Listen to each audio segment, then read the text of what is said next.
Boa noite. Eu já deixei gravado, mas essa aula é referente ao dia 8 de março.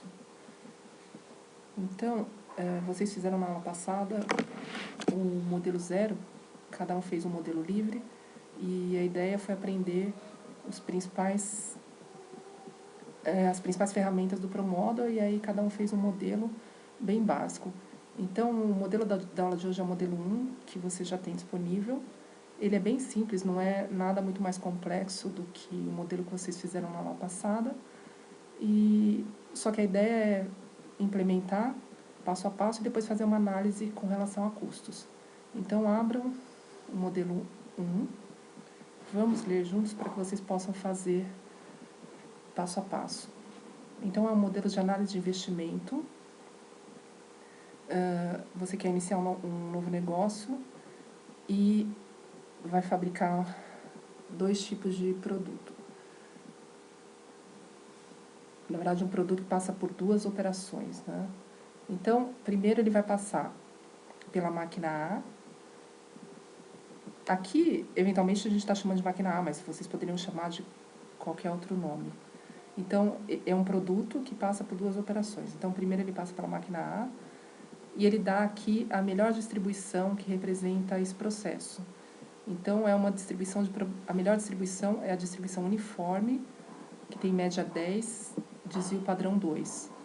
Então, repetindo, né, como eu falei na primeira aula, na prática, vocês têm um processo, vocês vão medir durante uma semana, a cada 5 minutos, a cada 1 hora, enfim, e vão chegar nesse tempo de acordo com, analisando o comportamento desses dados, né? Aqui, nesse caso, ele já dá qual que é a melhor distribuição para esse banco de dados. Então, no caso da máquina A, a melhor distribuição é uniforme, média 10, desvio 2.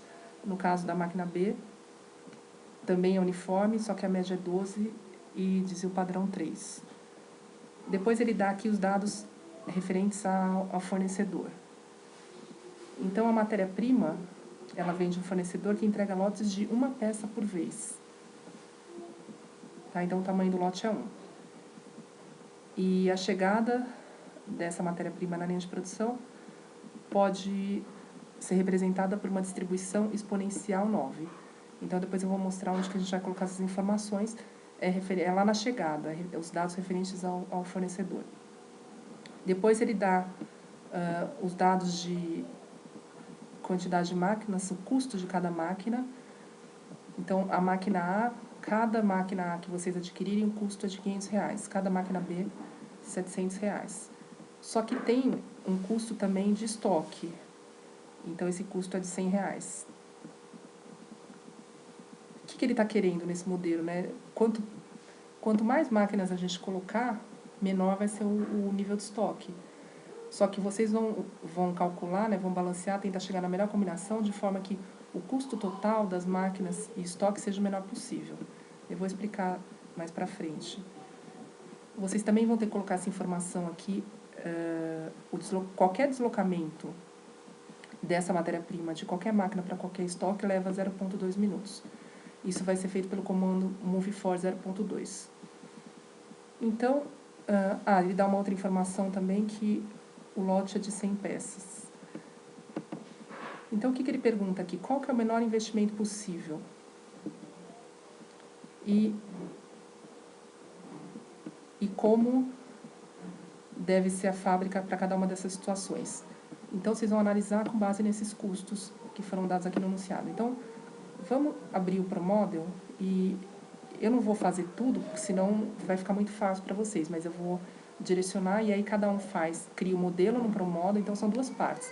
Vocês vão criar o modelo no ProModel e depois vocês vão interpretar, decidir qual que é a melhor solução com base nesses custos. Então, o que vocês vão ter que criar? Seguindo a lógica aqui, construir locais. Então, vocês vão criar 2 máquinas, tem a máquina A e a máquina B. Então, eu já expliquei na aula passada, né? A gente dá um clique aqui na imagem, solta, e um clique aqui no layout. Aí vocês mudam o nome, máquina A, máquina B. Então, vocês vão criar 2 máquinas. Então, tudo isso aqui nos locais. O que vocês vão ter que criar nesse modelo, além das 2 máquinas lá nos locais, para não ter aquele problema nem de falhas de chegada e nem da máquina gargalo, da máquina da fila intermediária. Então, o que vocês vão ter que criar aqui? Vocês vão ter que criar uma fila de entrada. Então, finaliza aqui com o direito. Não esqueçam de colocar aqui a opção como fila. Então, vocês vão ter que criar uma... Aqui eu só estou criando, tá? Depois vocês vão nomear isso, cada um faz o seu. Então, vocês vão criar a máquina A, a máquina B, e uma fila de entrada e uma fila intermediária. Então, a fila de entrada é para que não haja aquele problema de falha de chegada, e a fila de entrada, e a fila intermediária é para que essa máquina não fique bloqueada.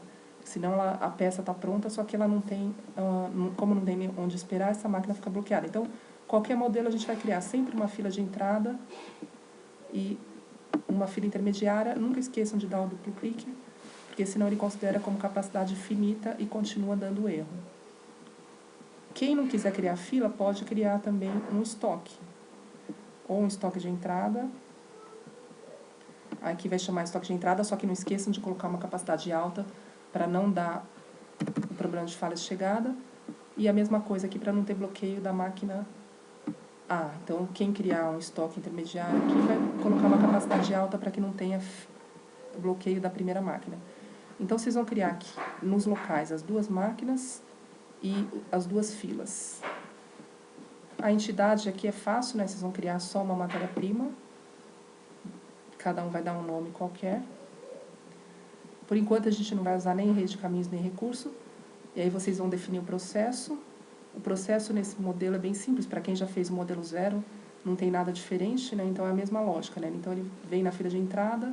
Da fila de entrada, vai para a máquina A. Da máquina A, vai para a fila intermediária. E da fila intermediária, vai para a máquina B e para a saída. Depois eu vou mostrar rapidamente, mas vocês vão fazer isso passo a passo.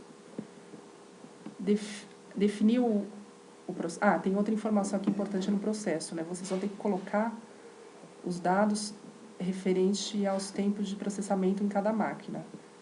Então, suponha aqui que eu esteja falando aqui da máquina A.